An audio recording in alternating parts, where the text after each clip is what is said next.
नमस्कार, मैं हूं शिवम। आप देख रहे हैं न्यूज स्लेट भारत। आप सभी को स्वतंत्रता दिवस की ढेर सारी शुभकामनाएं। ये तिरंगा जो आज हवा में लहरा रहा है, ये महज कागज या कपड़ा नहीं है, ये हमारे वीरों के लहू से रंगा हुआ तिरंगा है। इनकी हल्की लाल धारियों में शहीदों का गाढ़ा रक्त बहता है, सफेद पट्टी में उनकी मासूम उम्मीदें और हरे रंग में आजादी के सपनों की हरियाली बसती है। हमारे झंडे का हर धागा उस दर्द से बुना है जो हमारे सूरवीरों ने जेल की काल कोठरियों में सहा। हवा में लहराता हुआ हमारा तिरंगा उस हर आखिरी सांस की गवाही देता है जो उन्होंने देश के नाम कर दी। हम आपको सुनाने जा रहे हैं उन गुमनाम वीरों की कहानियां जिन्होंने अंग्रेजी साम्राज्य की नींव हिला दी, लेकिन देश की राजनीति ने उनको भुला दिया। ये इतिहास के पन्ने हमें और आपको याद दिलाते रहेंगे कि हम आजाद हैं क्योंकि वे कैद हुए थे और देश की आजादी के लिए हंसते हंसते उन्होंने अपने प्राणों की आहुति दे दी थी। 1857 भारत की पहली आजादी की लड़ाई, जब पूरे देश में अंग्रेजी हुकूमत के खिलाफ क्रांति की ज्वाला भड़क रही थी। तब उस ज्वाला को और प्रचंड करने के लिए खड़े हुए बिहार की धरती के सपूत बाबू वीर कुंवर सिंह। जगदीशपुर के राजघराने में जन्मे वीर कुंवर सिंह की उम्र उस समय 80 वर्ष थी, लेकिन जंग का जज्बा जवानों से भी तेज था। तलवार हाथ में थी, दिल में मातृभूमि का प्रेम और आंखों में बस एक सपना, भारत को गुलामी की बेड़ियों से आजाद कराना। 1857 में जब विद्रोह की चिंगारी फैली तो बलिया, आरा और शाहाबाद के योद्धा उनकी पुकार पर उमड़ पड़े। बलिया के सैकड़ों क्रांतिकारियों ने उनके साथ कंधे से कंधा मिलाकर अंग्रेजों से लोहा लिया। गंगा पार की लड़ाई हो या आरा की घेराबंदी, बलिया के सपूत उनके साथ मोर्चे पर डटे रहे। जंग के दौरान एक बार गंगा पार करते समय उनके हाथ में गोली लगी, खून बह रहा था, लेकिन देशभक्ति के आगे यह चोट भी बहुत छोटी थी। उन्होंने उसी घायल हाथ को अपनी तलवार से काट फेंका और बिना रुके जंग जारी रखी। वीर कुंवर सिंह की यह बहादुरी और बलिया के रणबांकुरों का यह बलिदान 1857 क्रांति की सबसे गौरवशाली गाथाओं में दर्ज है। आज भी बलिया की धरती पर जब उनका नाम लिया जाता है तो हर दिल में गर्व और जोश भर जाता है। बाबू वीर कुंवर सिंह और बलिया के क्रांतिकारियों ने यह साबित कर दिया कि जब मातृभूमि की रक्षा का सवाल हो तो उम्र, चोट और मौत भी वीरों के कदम नहीं रोक सकती।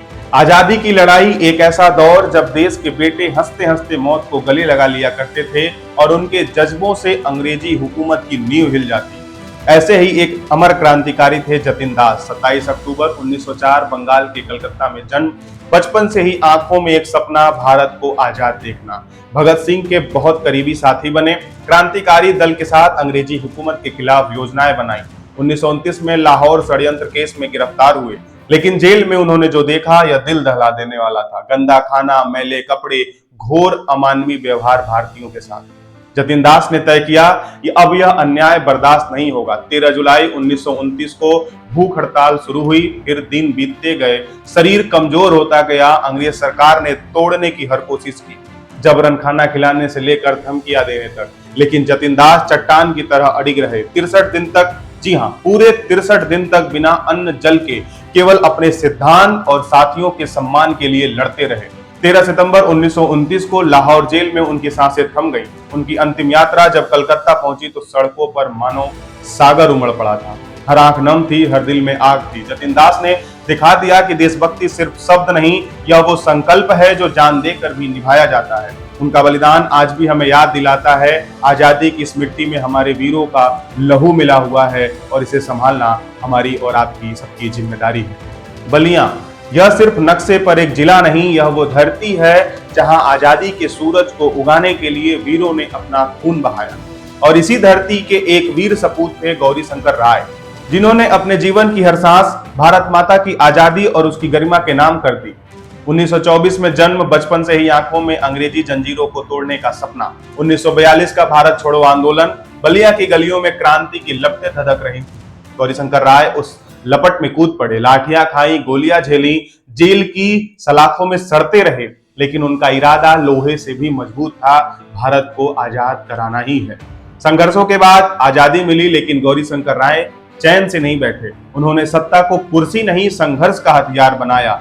विधायक, विधान परिषद सदस्य, सांसद, हर भूमिका में वे किसानों के हक, मजदूरों के सम्मान और गरीबों की थाली की रोटी के लिए लड़ते रहे। उनकी आवाज संसद में गूंजती तो अंग्रेजी हुकूमत के खिलाफ लड़ाई की याद ताजा हो जाती। गौरीशंकर राय के लिए राजनीति मतलब त्याग, सेवा और सच्चाई।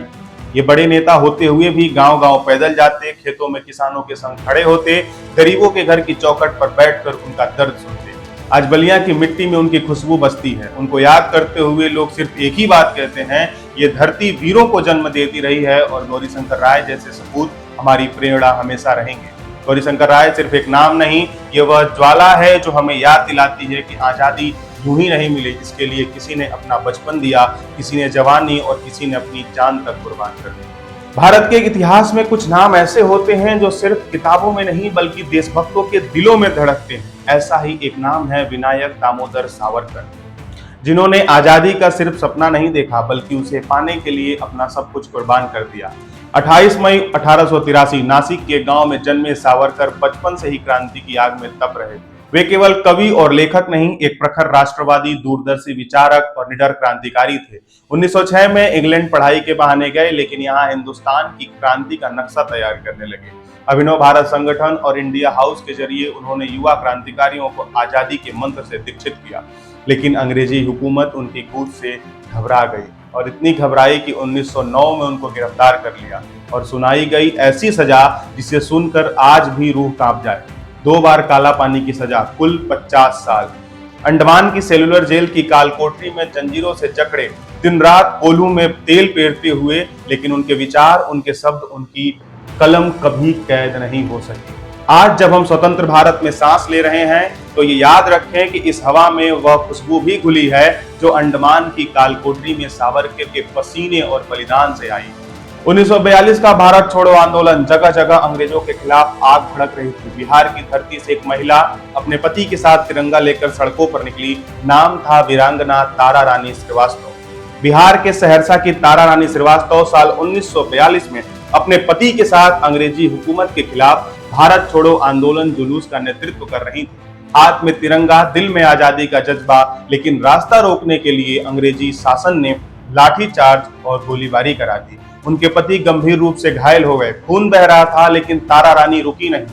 पति के घाव कपड़े से बांधे और तिरंगा लेकर पुलिस थाने की ओर बढ़ती रही। वहां झंडा लहराया और फिर पति के पास लौटी, लेकिन तब तक वे दुनिया छोड़ चुके थे। पति को खोने का दुख आजादी की आग को और भड़का गया। तारा रानी ने लड़ाई जारी रखी। उनका साहस आज भी बताता है कि आजादी का सूरज लाखों बलिदानों की कीमत पर उगा था। तारा रानी श्रीवास्तव, जिन्होंने पति के लहू से भी तिरंगे की लाज रखी। जतिन दास, जिन्होंने 63 दिन की भूख हड़ताल में प्राण न्यौछावर कर दिए। गौरीशंकर राय, जिनके हर कदम में बलिया की मिट्टी की खुशबू और किसानों का दर्द था। विनायक दामोदर सावरकर, जिनकी कलम और क्रांति की पुकार ने अंग्रेजी साम्राज्य को हिला दिया। और बाबू वीर कुंवर सिंह, जिनकी तलवार में 80 साल की उम्र में भी बिजली जैसी धार थी, जिनके साथ बलिया के रणबांकुरों ने खून का आखिरी कतरा अपने देश को दे दिया। ये सिर्फ नाम नहीं, ये वो ज्वालाएं हैं जिन्होंने गुलामी के अंधेरे में आजादी का सूरज उगाया। इनकी कहानियां हमें याद दिलाती हैं कि आजादी यूं ही नहीं मिली, यह लाखों बलिदानों, लहू और आंसुओं से सींची गई है। आज जब हम खुले आसमान में सांस ले रहे हैं तो तिरंगे की हर लहराती धड़कन में इन वीरों की आत्मा बसती है और हमें कसम खानी होगी कि इनके सपनों का भारत, इनके बलिदान का भारत हमेशा से गर्व से सिर उठाकर खड़ा रहेगा। जय हिंद, जय भारत, नमस्कार। आप देख रहे थे न्यूज स्लेट भारत। अगर आपको हमारा कार्यक्रम पसंद आए तो चैनल को लाइक करें, सब्सक्राइब करें, शेयर करें। धन्यवाद।